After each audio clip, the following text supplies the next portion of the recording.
matter what you're doing in life, make sure you're living life on your terms. For years, which I'm sure a lot of y'all can relate, and that's just a part of going to school, growing up around peers, wanting to fit in. But for years, I've, done things as far as go places, hang out with certain crowds, or be into certain activities, just due to the fact to fit in. But growing older, you get glimpses of the fact of things you're actually into, hiding your true passions, whether that may be like recording YouTube videos, or doing art, or singing, or playing music, or wanting to try out for like modeling, or whatever it may be. And a lot of us are held back because we've set up our lives around a facade of who we're not, just to fit in with our surroundings. And at the end of the day, that's not truly living. Truly living is taking the imagination within your mind and living it out in reality. And whoever filters in and out of your life based on that is going to show you who's meant to be in your life and who's meant not to be in your life. Our job isn't to please everyone around us. And that doesn't make you holy to please everyone around you by putting yourself low. As divine beings, and as, having this literal spirit of God within us, we have to live a life of fulfillment, first with ourselves, so that way we can shine correctly towards the world. And those who naturally gravitate toward us will, and those who won't will naturally fade away, and that's okay.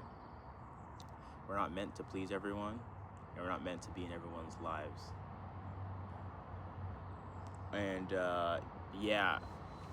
as I think about one of the dilemmas of me coming to this realization and actually acting it out is actually being so busy.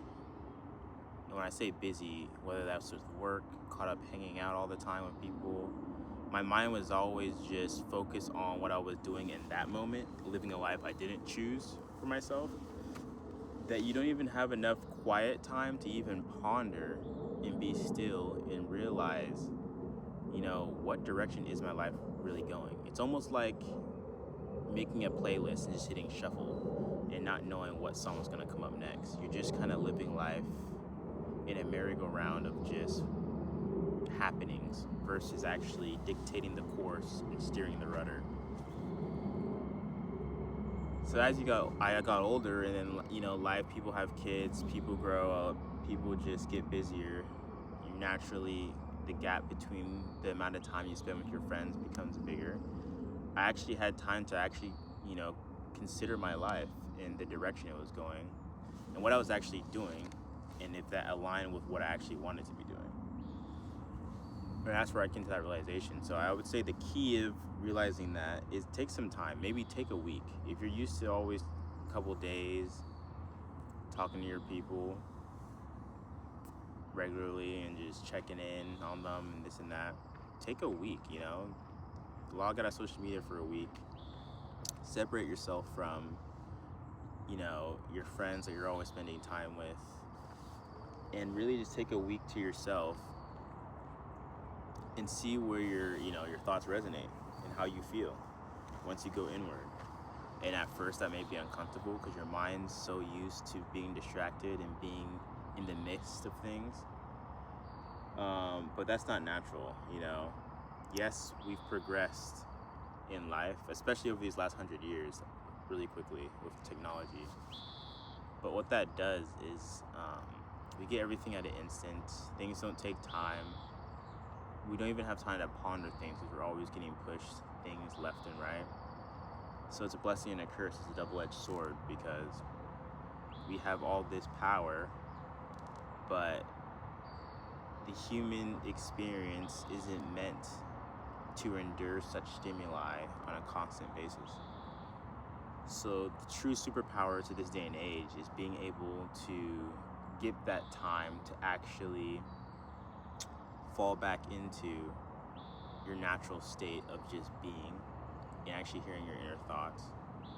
it's like a superpower that no one's using because we have all this stuff around us. I don't care if you're really wealthy, you make a lot of money. Oh, would I do this, this, and that? At the end of the day, still, you can find deep down some unhappiness if you don't truly know who you are. If you're just doing things to do it, because then you're like a machine. You're just doing an input to get a certain output, but you're not really experiencing life how your inner self really wants to be experiencing life. You know, that being said, people, or if you're very poor, you know, same thing.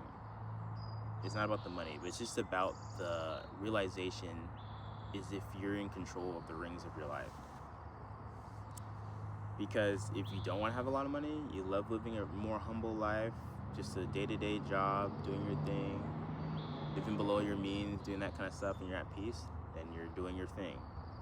And on the contrary, if you're making a lot of money, you know who you are, you're doing your thing, that's the kind of person you're developing, that's also good. But when we're doing these things to either, you know, because if we're, you know, aren't where we are because of pure laziness and we're just not doing our responsibilities and this and that, and we fall to a level, that's not good because you're not resonating with who you want to be. And at the same token, if you're just trying to run up a bag and chase clout, chase money to prove something to the outer world, and you don't know who you are, that's also not good. So it's just the balance of living true to you, no matter who that looks like. You know, in your mind, use your imagination, create the version of yourself that you want to be and how you want to be experiencing life and what it would take to experience that, and take time to dwell on that and then start living that on a day-to-day basis, wherever that may look like, and work towards that goal. Yeah, I think as my closing remarks, it's just the main thing is to be aware of where your life is going. We don't want life to just be happening and us just to be like everything on random. It doesn't have to be on random. We can have an orderly, structured life. We know where we're going. We know what we like. And yeah, that's what's important. Let's just keep that in mind, to stay grounded, stay within the resonance with your spirit that makes your soul sing and it's true to you, and you'll find a more fulfilling, happy, purposeful life. All right, so good night.